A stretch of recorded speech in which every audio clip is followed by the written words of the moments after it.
Hello everyone, this is cinnamon Shakib এবং আজকে আমরা কথা বলবো তানিম নূর পরিচালিত সিনেমা উৎসব নিয়ে।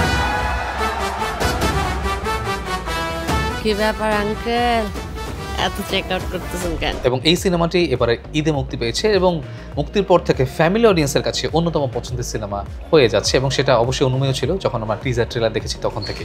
সিনেমার গল্পে একটু চলে যাই। উৎসব সিনেমাতে আমরা দেখতে পাই জাহাঙ্গীর বলে একজন লোক, যাকে মানুষ খাইস্টে জাহাঙ্গীর বলে। কেউ তাকে পছন্দ করে না, তিনি একজন একা মানুষ, কেউ তার সাথে থাকতে চায় না, আত্মীয় স্বজনকে তিনি নিজেই দূরে ঠেলে দেন। চান রাতে তার বড় ভাই মারা যান এবং তার ঠিক পরের বছর অর্থাৎ 1 বছর পর যখন হয়ে যায় এবং তিনি ভাবছেন যে কি করবেন জীবনে এবং মানুষের সাথে তার সম্পর্ক খুব একটা ভালো না, আশেপাশে তার সাথে যারা বসবাস করেন তাদের সাথেও তিনি খুব একটা ভালো ব্যবহার করেন না, তখনই চান রাতে তার কাছে 3টা ভূত এসে হাজির হন এবং 3 ভূত তাকে তার অতীত, বর্তমান এবং ভবিষ্যৎ দেখায় এবং বোঝায় যে তার জীবনে সে আসলে কী কী ভুল করেছে, সে মানুষকে আসলে কীভাবে জাজ করতো এবং তার জীবনে করা কোনো একটা ভুল কীভাবে অন্য মানুষের জীবনে বড় একটা ভূমিকা রাখে। এই নিয়ে গিয়েছে উৎসব সিনেমার গল্প। উৎসব সিনেমার গল্প লিখেছে আয়মান আসিফ স্বাধীন এবং সামিউল ভুইয়া, যারা চিত্রনাট্য করেছে এই সিনেমা। এবং সিনেমাটির চিত্রনাট্য মূলত ক্রিসমাস ক্যারল, চার্লস ডিকেন্সের বিখ্যাত উপন্যাস, সেখান থেকে তারা এটাকে অ্যাডাপ্টেশন করেছেন এবং আমরা এর আগে বহুতবার এর অ্যাডাপ্টেশন দেখেছি, তবে বাংলাদেশে এই অ্যাডাপ্টেশনটা প্রথম এবং খুব সুন্দর অ্যাডাপ্ট করেছেন। সিনেমার গল্পটা যে কারো মন ছুঁয়ে যাবে এবং আমাদের এখানে বর্তমানে যে ট্রেন্ডটা শুরু হয়েছে সাউথ ইন্ডিয়ান সিনেমার মতো কিছু করা বা কেজিএফ টাইপ কিছু করা বা অ্যানিমেল টাইপ কিছু করা, সেই জায়গা থেকে সম্পূর্ণ বেরিয়ে এসে সম্পূর্ণ নতুন একটা গল্প দেওয়ার জন্য প্রথমে সিনেমা এবং সিনেমার টিমকে অনেক বেশি ধন্যবাদ জানাই। সিনেমাটা ফ্যামিলি অডিয়েন্সকে মাথায় রেখে করা হয়েছে এবং সিনেমাতে প্রেম, ট্র্যাজেডি, কমেডি, দুঃখ, হাসি, কান্না সব কিছু খুব পরিমাণ মতো রয়েছে, যেটা সিনেমার অন্যতম পজিটিভ দিক। সিনেমাটির সবচেয়ে যেটা ভালো লেগেছে সেটা হচ্ছে গল্প বলার ভঙ্গিটা। তানিম নূর খুব সহজ ভঙ্গিতে গল্পটা বলেছেন এবং এটা যে কাউকে ছুঁয়ে যাবে। যে কোনো বয়সী লোকেরা, যে কোনো বয়সী বাচ্চারা, বুড়োরা সবাই সিনেমাটি দেখতে পাবে। এটাই সিনেমার অন্যতম পজিটিভ দিক এবং সেই জন্যই হয়তো সিনেমাটির অডিয়েন্স দিন দিন গ্রো করছে। জাহিদ হাসান অনবদ্য অভিনয় করেছেন। এই জেনারেশন যারা জাহিদ হাসানকে চেনেন না তারা জাহিদ হাসানকে নতুন করে চিনবে। তবে ক্যামিও চরিত্রে যেই 3 ভূত রয়েছেন অর্থাৎ চঞ্চল চৌধুরী, জয় হাসান, অপি করিম, তারা প্রত্যেকে ভালো করেছেন। আমার কাছে মনে হয় সিনেমাতে চমকে দিয়েছেন সাদিয়া আয়মান। তিনি অসাধারণ অভিনয় করেছেন, খুবই সাবলীল, তার কণ্ঠটা খুবই সুন্দর এবং জেসমিনের অর্থাৎ আফসানা মিমি যে চরিত্রে অভিনয় করেছেন তার ছোটবেলার চরিত্রে বা যুবতী বয়সী চরিত্রে সাদিয়া আয়মান খুবই ভালো অভিনয় করেছেন। সৌম্য জ্যোতি, তিনিও খুব ভালো অভিনয় করেছেন এবং তাকে জাহিদ হাসানের ইয়াং ক্যারেক্টারে খুবই ভালো বানিয়েছেন। 90sকে খুব ভালো ট্রিবিউট দেওয়া হয়েছে সিনেমাতে। সেই ভিডিও পার্লার বা ভিডিও ক্যাসেট ভাড়া করা, সালমান শাহ, শাহরুখ খানকে তো অসাধারণভাবে ট্রিবিউট দেওয়া হয়েছে সিনেমাতে। বা বেসিক ইনস্টিংক্ট বলি বা যে কথাবার্তাগুলো বলি, সেটা আমার কাছে মনে হয়েছে দর্শকের হৃদয় ছুঁয়ে যাবে, দর্শক রিলেট করতে পারবে, বিশেষ করে যারা অনেক বেশি মেটা রেফারেন্স অনেক বেশি পছন্দ করেন তাদের কাছে খুবই ভালো লাগবে। সিনেমার অন্যতম সম্পদ হচ্ছে চিত্রনাট্য। অনেক বেশি ডাবল মিনিং ডায়লগ বা মেটা ডায়লগ বা খুব চমৎকার কিছু ডায়লগ লেখা হয়েছে, যে ডায়লগগুলো আপনার মনে থাকবে। যেমন তোমার চাকরি তো লাইফ সাপোর্টে রয়েছে, 2 দিনের দুনিয়ায় তুমি 3 দিন ছুটিতে কী করবা, শুধুমাত্র 2টি ডানা থাকলে ওরা যায় না, ওড়ার জন্য খোলা আকাশও লাগে।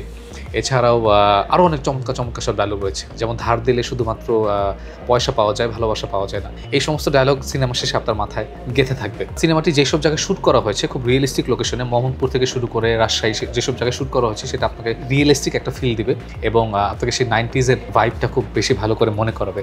আর একটা খুব হোলসাম এক্সপিরিয়েন্স দেয় সিনেমাটা, জানেন, যেটা আজকালকার অন্যান্য সিনেমা দেখে হয়তো খুব একটা পাওয়া যায় না। যেই সমস্ত নৃশংসতা বা মারামারির বা ভায়োলেন্সের সিনেমা আমরা দেখছি, যেটা কিন্তু বাজারের কারণে, বাজারের চাহিদার কারণে, যে কারণে হয়তো প্রডিউসারও সেই ধরনের সিনেমা বানাতে বেশি আগ্রহী হচ্ছেন, সেই জায়গা থেকে সম্পূর্ণ ভিন্ন ধরনের একটা কনসেপ্ট নিয়ে কাজ করা, এই ধরনের একটা সিনেমা বানানো আমার কাছে মনে হয় যে এই পুরো সিনেমা টিমকে একটা বাহবা দেওয়াই উচিত এবং সিনেমার যিনি প্রডিউসার আছেন বা যারা আছেন তাদেরকে অবশ্যই একটা বাহবা দেওয়াই যায়। তানিম নূরকে বিশেষ করে ধন্যবাদ জানাতে চাই।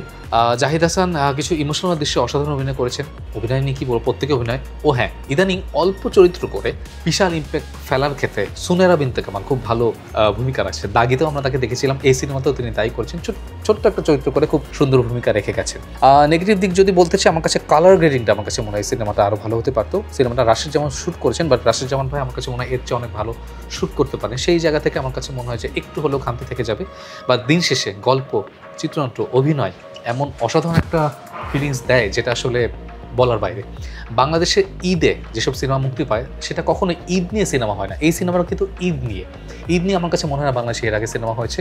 এবং বাংলাদেশে আমার কাছে মনে হয় প্রথম হরর কমেডি সিনেমা, সেটার নাম যদি কেউ ভবিষ্যতে বলতে চায় সেটা হচ্ছে উৎসব। যদিও এখানে হরর পোর্শনটা অনেক বেশি কম ছিল, কমেডি বেশি ছিল, তারপরও এটা একটা হরর কমেডি, যেহেতু ভূত আছে এবং কমেডি সেখানে খুব সুন্দর করে বুনে দেওয়া হয়েছে। বলে আমরা যখন প্রত্যেকে, বিশেষ করে আমরা যারা 90s কিড আছি, যারা যখন আমরা প্রত্যেকে ঘরে গোল হয়ে বসতাম যে হুমায়ুন আহমেদের নাটক হবে বা হুমায়ুন আহমেদের সিনেমা দেখব, দেখবো, সেটার জন্য যেরকম অপেক্ষা করতাম এবং এরপরে যখন নাটক বা সিনেমাটা শুরু হতো তখন যে অনুভূতিটা হতো, উৎসব দেখে দিন শেষে আসলে আমার সেই অনুভূতিটাই হয়েছে। উৎসব আপনাকে মনে করাবে আপনার জীবনে আপনি কী ফেলে এসেছেন, আপনার জীবনে আসলে আপনি কোন কাজটা আরেকটু অন্যভাবে করলে হয়তো আপনার জীবনটা অন্যরকম হতে পারতো।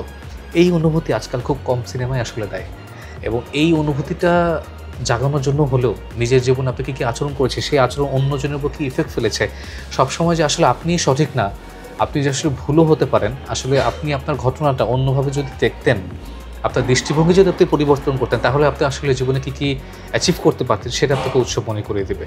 এবং সেই জায়গায় উৎসব খুব বিশেষ একটি সিনেমা, এই জন্য হলো উৎসব আপনার পরিবারসহ সিনেমা হলে দেখতে আসা উচিত। তো ওভারঅল আমার কাছে মনে হয় যে উৎসব একটি চমৎকার এক্সপিরিয়েন্স। উৎসব আপনাকে হাসাবে, কাঁদাবে, এবং দিন শেষে আপনি উৎসবে শামিল হবেন, এবং উৎসবে শামিল হওয়ার জন্য আপনাকে আসতে হবে সিনেমা হলে। তো অবশ্যই সিনেমাটি হলে এসে দেখুন, এবং পরিবার ছাড়া কিন্তু দেখা নিষেধ, এটা সিনেমার টিমই বলে দিয়েছে। অবশ্যই পরিবার সহ আসবেন, আশা করি এই এক্সপিরিয়েন্স আপনার মনে থাকবে। ভিডিওটি যদি ভালো লাগে লাইক, কমেন্ট, শেয়ার এবং সাবস্ক্রাইব করে পাশেই থাকুন। সিনেমা সাকিবের পক্ষ থেকে আজকের মতো বিদায়।